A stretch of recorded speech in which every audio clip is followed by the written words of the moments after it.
Pour moi, il y a beaucoup de scoop historique dans cette histoire.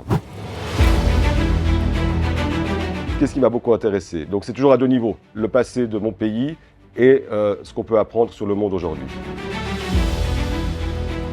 La première fois dont on entend parler d'une population constituée sur le plateau suisse qui s'appelle les Helvètes. Donc très bêtement, je me suis demandé, mais qui sont ces Helvètes? Parce que finalement, à l'école, on en sait assez peu sur la question.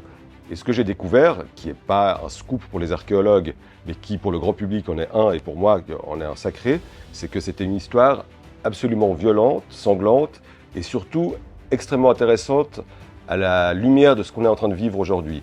Et là, je parle au niveau mondial, de ce qu'on vit en termes de géopolitique, en termes de stratégie impérialiste. Ce qu'ont vécu les Helvètes par rapport à Jules César et aux Romains est totalement emblématique de la manière dont une puissance impérialiste peut instrumentaliser de faux problèmes migratoires, de faux problèmes de sécurité, entre guillemets, pour asseoir son pouvoir.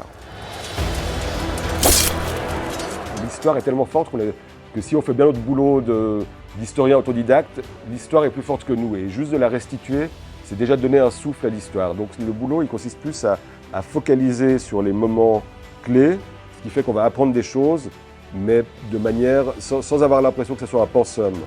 Mais l'idée, c'était ça, c'est que quelqu'un qui ne connaît rien au sujet ouvre la BD et se fait prendre. Qui essaie de tourner la page, qu'il y ait des trahisons, des complots, de la cruauté, de l'émotion, toutes ces choses qui font l'ingrédient d'une bonne BD. Et que justement, après, il puisse se dire « Ah, mais est-ce que j'ai lu une histoire vraie, j'ai lu une histoire fausse ?» Et elle est vraie, en l'occurrence. Donc, mais qu'elle soit aussi captivante, enfin, c'était mon objectif, que si c'était de l'heroic fantasy.